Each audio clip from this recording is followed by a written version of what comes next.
Hi, everyone. Thank you for joining us for Youth State Relations, Trust and Engagement, which is one of the many youth-led conversations taking place at IYF's Our Future, Our Voices virtual summit. I'm Joel Adrians from the International Youth Foundation, and I am privileged to be here today to have a conversation with two incredible individuals. And so I'm here with Nafula Wafula from Kenya.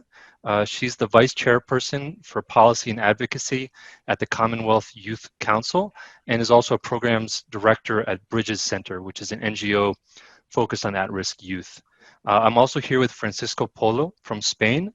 He's the High Commissioner for Spain Entrepreneurial Nation, which is part of the Spanish government, and is in previous roles a founder of Actuable and the former country director for Change.org in Spain. So welcome, Nafula, and welcome, Francisco. Thank you, Joe. Thank you.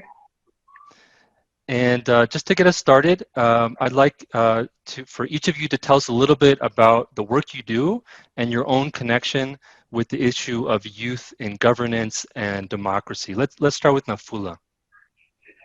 Thank you so much, Joel. So just like perhaps every other young millennial, I feel like I double spoke there. Every other millennial there, I wear a couple of different hats.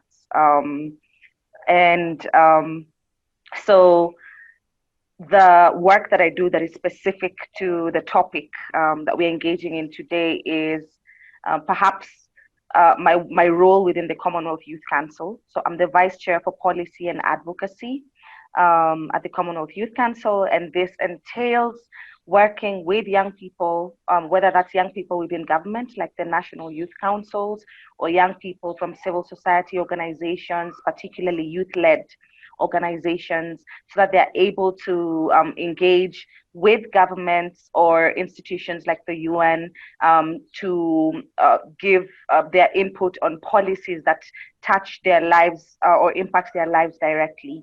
But I've also been in the civil society space for quite a while, particularly as it relates to organizing and campaigning, touching on gender, particularly issues touching on gender equality and human rights, which is campaigning against police brutality and police abuse of power. Mm-hmm. Yes. Wonderful. Thank you, Nafula. How about you, Francisco? So, Joe, what we're doing here at the High Commissioner for Spain Entrepreneurial Nation is setting a vision of Spain in 2030. And we want to turn Spain into an entrepreneurial nation. That means a country that is going to sustain lives and jobs for everyone, particularly for the youth. And in order to understand where is the connection with youth and democracy, is we need to look back more than 10 years ago. With the crisis of 2008, you know that Spain was hit very, very hard by this crisis, and particularly the youth. The numbers of unemployment in Spain with the youth were above 50%. And now, the COVID crisis, we are seeing the numbers to skyrocket again. And this is something that is very hard for the country.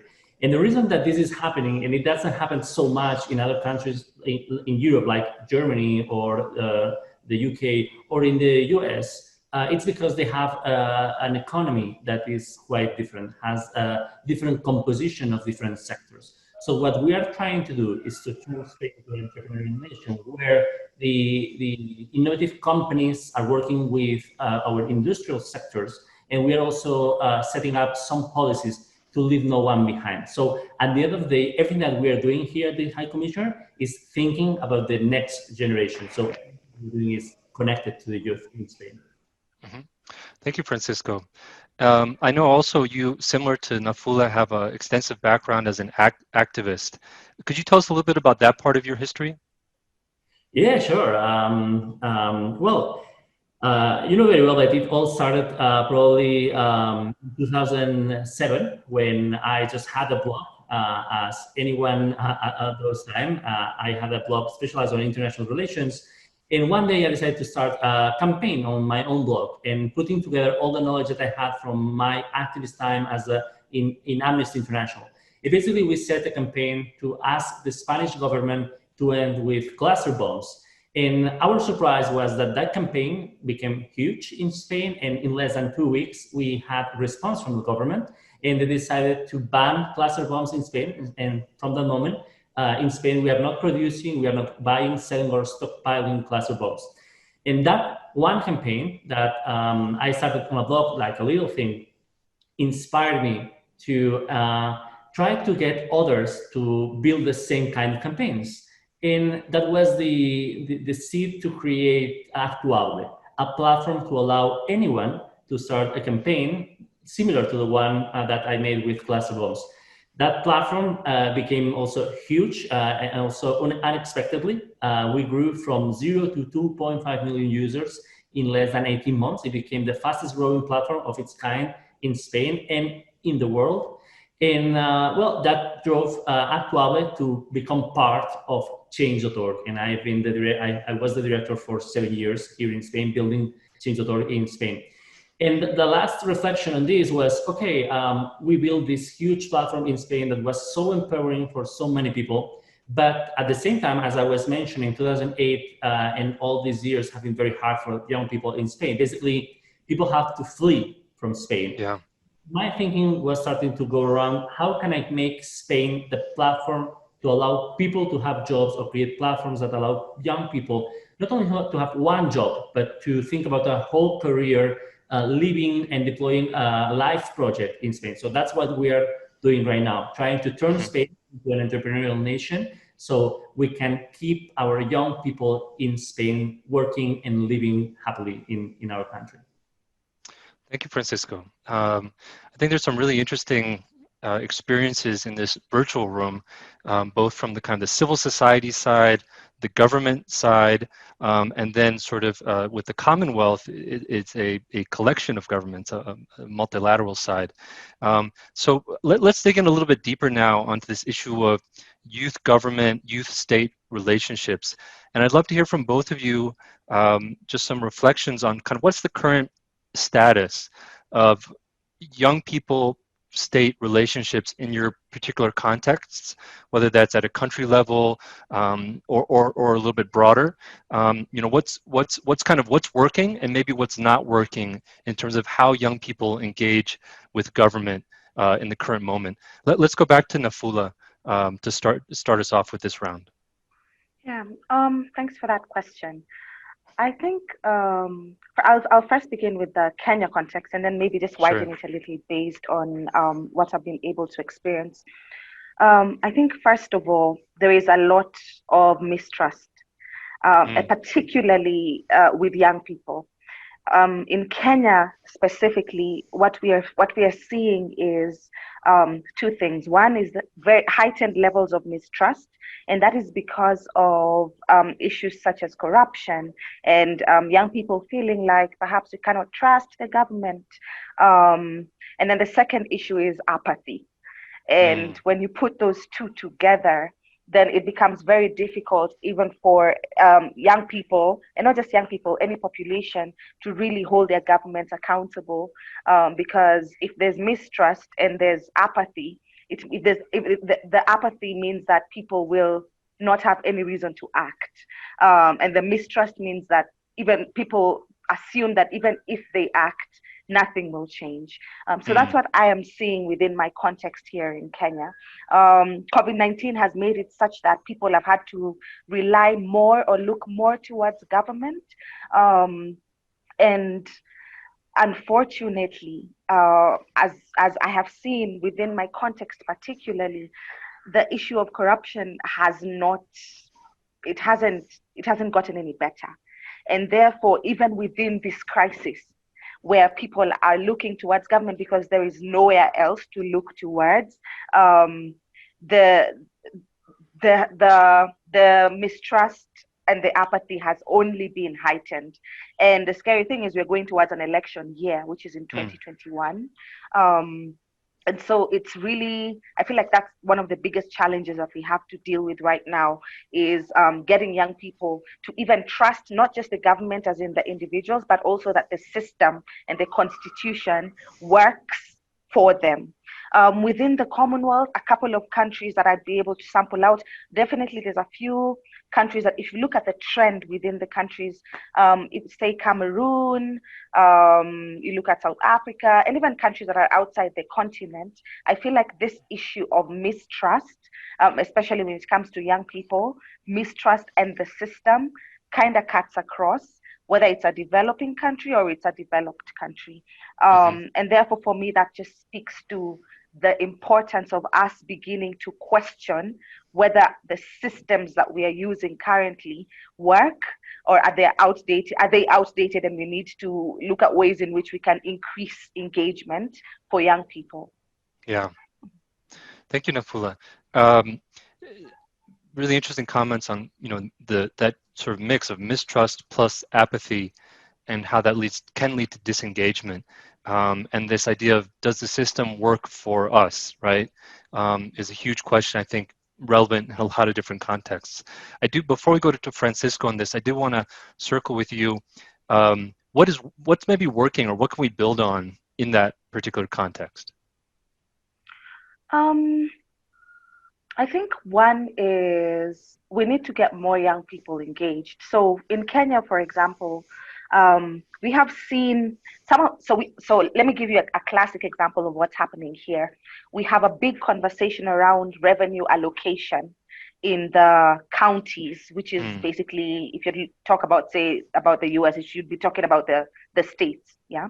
So we're talking about revenue allocation in Kenya, and it's been an absolute mess in parliament because there doesn't seem to be any form of agreement, because money is involved, because, politics.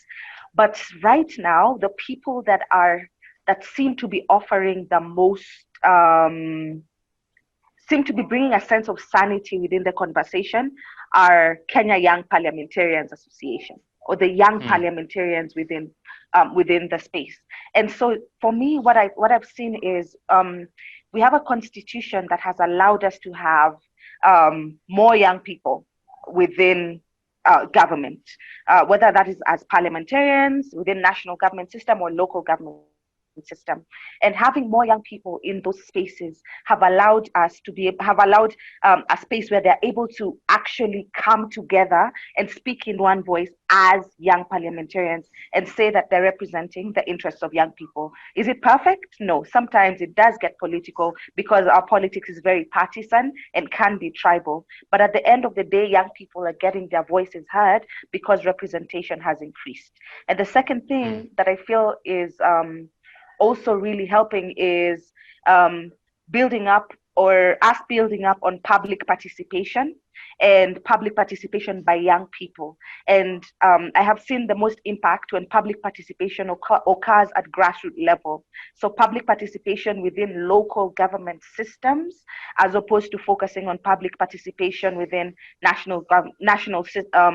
within the national system only. And so getting young people to understand budget advocacy and working with grassroots youth-led organizations so that they engage has really, really helped also in terms of getting more young people to actually engage with the system, and to ensure that they feel like their voices are being heard, particularly on issues that young people really care about and are very touchy in Kenya, such as sexual reproductive health. And so seeing young people engage within those spaces and getting their voices heard has also really made a bit of a difference in terms of creating more engagement, or more engagement between the government and young people in Kenya. Thank you, Nafula. Really interesting about this idea of, in the degree to which there are more young people in government, there's a sense of identification, of representation, of perhaps that there are ways in which we can be heard. And then also this idea of the grassroots, that often at local levels, there's more opportunities for direct youth participation that can be productive. We do know when we talk about issues of states, politics, governance, from context to context can be very different. Francisco, how are you seeing these issues in Spain and perhaps in the European context? What is the current state of kind of youth government relations? Well, even if it's a different context, there's one thing that I couldn't agree more with Nafula, and it's the issue of mistrust. I mean, this is prevailing in every country when it comes to youth, and we need to tackle it in different ways. And maybe the different angle that we are facing, or that we are using here in Spain, is we have institutions, so it's easy to participate. But what we have seen, and I'm going back to what I mentioned before, that in 2008, basically it was the younger generation, the one that was left behind. They were actually left behind with unemployment rates of about 50%. And now we are facing the beginning of the same situation, because we have this social crisis that is coming, this economic crisis that is coming, and the numbers of unemployment among the young people are raising. The approach right now is absolutely different to the one that we had before. So in 2008, you know that in Europe we had these brutal cuts in spending, particularly in countries like Spain, Italy, or Greece. Now we have this totally different approach where the whole European continent and the European Union is making a huge effort to put money on the most interesting sectors of our economies. And basically, we are going to use these funds in order to promote a different model for our economy. And this is where we are going, because when we talk about distrust, when you are facing a new economic crisis, the youth in Spain could think, okay, if 10 years ago you left us behind, this could happen again. And what we are trying to do is to have a completely different context, and a completely different narrative, and a completely different project. And that's why we are building this project of Spain as an entrepreneurial nation. What does it mean? It means that in 10 years, we want to be a country that is cutting edge on innovation, that we have a lot of entrepreneurs that are innovative, that are working not alone, but they're working with different industries and companies of Spain that are already big companies in our country. And it's also a model that is more complex than that, because we are also putting on the table different proactive policies in order to include the different kinds or the different cohorts of people that usually are left behind when you try to introduce this kind of innovative model. So basically, we're going to try to work with innovative entrepreneurs, working together with big companies that are the ones that are sustaining employment right now. So we want them to be able to sustain employment during the next 10 years and in 2030. And we want to implement different policies in order to include the different cohorts of people that usually get out, are left behind. And on this, we are talking about 4 gaps that we are confronting. One is the gender gap, and we want to put a lot of focus on that. Second is the territorial gap. In Spain, we have also different territories. Some are more developed, others are less. And we have areas where you have a lot of innovative entrepreneurship, and we want to distribute it along the country. Third, we want to face the socioeconomic gap. So we want everyone from any background to be able to be enrolled or be able to create an innovative company in our country.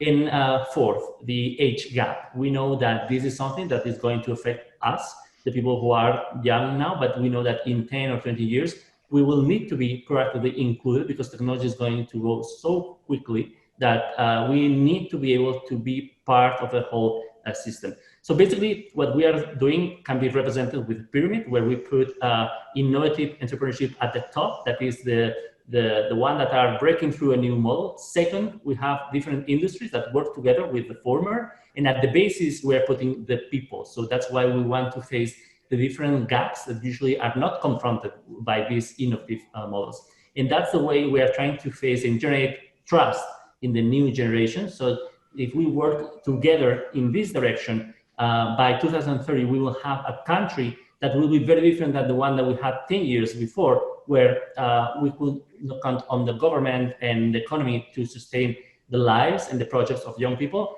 And now that's going to be a very different story. By 2030, we want a country that is going to allow us, the young people, to stay, to be able to work, and to deploy a life project in this country. Thank you, Francisco. It's really interesting. I think what you're describing is sort of a case study in terms of what might it take to generate a different relationship between young people and government. And what I'm hearing is that a large part of the mistrust is about feeling excluded and feeling that the system doesn't meet the needs of young people. And so this idea that to the degree to which government works, and I think this is also resonates with what Nafula shared, when government doesn't work, when government doesn't meet people's needs, when government excludes certain portions of the population, whether that's young people or other parts of the population, um, it generates a divide. And it's hard to bridge that divide once it's created. So some really interesting ideas there around, in the degree to which you can generate a more inclusive economy, that is something that will drive uh, the creation of trust and the feeling of the government cares and the government is meeting my needs. Really interesting. This issue of trust and mistrust is one of, I think, the kind of critical axes for this conversation. And I do want to kind of focus in on it just a little bit more. And just, we've already heard from Francisco, one way to generate more trust, but I wonder if you guys have more ideas about how do we create a situation in which young people can trust government and government trusts in young people. Let's go back to Nafula. What are your thoughts on that challenge? Mm. So I think, I mean, I agree with a lot of what has been said already, particularly as it pertains to the government being able to create more inclusive like a more inclusive societies, whether that's within their policy approaches, because the issue of inequality or that gap that exists is, I feel like that's the most ridiculous thing. And that can be, there's inequality in terms of what is earned. So in terms of like the wages, there's inequality even within the youth sector itself, whether that's on the basis of gender, on the basis of tribe for countries that have, multiple ethnic groups. So I think just being able to ensure that the policies we create are equitable and reduce the inequalities that exist within the society, within any particular country, go a very long way in building that trust. I think so first of all, for young people to be able to trust government, I think first of all, young people need to feel like they're being heard and like their issues are taken seriously. And the only way this can be done is if young people feel like they're on the table and that policies are not just being directed at them or created for them as if they are a problem that requires to be solved, but that young people are at any given time young people feel like they're being like their opinions matter and that they're being engaged in the process of developing these policies that affects their lives. I think that's one of the most important things that need to exist. What I've seen a lot with governments is that governments mostly engage young people. I mean, even the most progressive governments that have youth engagement engage young people in policies that are youth. So, for example, the Ministry of Youth will have young people, but we won't have this representation in energy, in gender, in all those different sectors, because we assume that young people only have comments when it comes to issues touching on their lives. But we forget that everything, all these issues are touching on their lives. And I live in a country where the population, I think right now, 60% of Kenyans, or well over 50%, are below the age of 35. And therefore, if we don't start including young people right now, then we are creating a future that doesn't really cater to the needs of like literally half of the country. I also think though, for young people to be able to trust government, another thing that needs to happen is government there's the way that government responds to young people also needs to change. So in a lot of countries that I've seen, particularly within the continent, but not just Africa, it's you find situations where protest has been criminalized. And therefore, when young people feel like, they've been wronged or they would like to go outside and exercise their rights, there's always tear gas, there's always cops, there's always batons, and that continues just to build the mistrust. So I think it's really important also for government to respond to young people in a way that shows them that their issues are welcome and that they will be heard. On the other side, though, I also think it's important for this I've realized once I've gotten to work more and engage more within the system, is that Yeah. government systems operate very differently from what we think on the outside, especially as young people in civil society. Things are much slower. There's a lot of bureaucracy, and change doesn't happen like this. So it's important for young people to learn how to engage with the government systems, who to Yeah. engage with, who to speak to, so that we can actually see change. Otherwise, it's always going to be like a constant battle, and no one is really going to win. Thank you, I want Nafula. to build up on that, because you exactly said something that we have been going around, and we have also this narrative of the government and the institutions need to create spaces for the young people to be heard. But I want to go beyond that, because it can seem a little bit challenging, but I think this is interesting. I think that it gets to a point where young people need to know that they need to lean in the institution, need to lean in government, they need to lean in administration. And it's not the time to just speak up or to be heard. It's the time to get the reins and start building the country that you want, start building the society that you would love to see, and create the life that you want for yourself. And I think that you and I, Nafula, share this kind of background where we have been working from the outside, doing a lot of activism, raising our voices in an incredible way. And at some point, we also decided to get in, not because we want to accommodate. On the contrary, it's very difficult to be in government. It's super hard. It's there's nothing that can compensate all the work that you are doing in a place like this.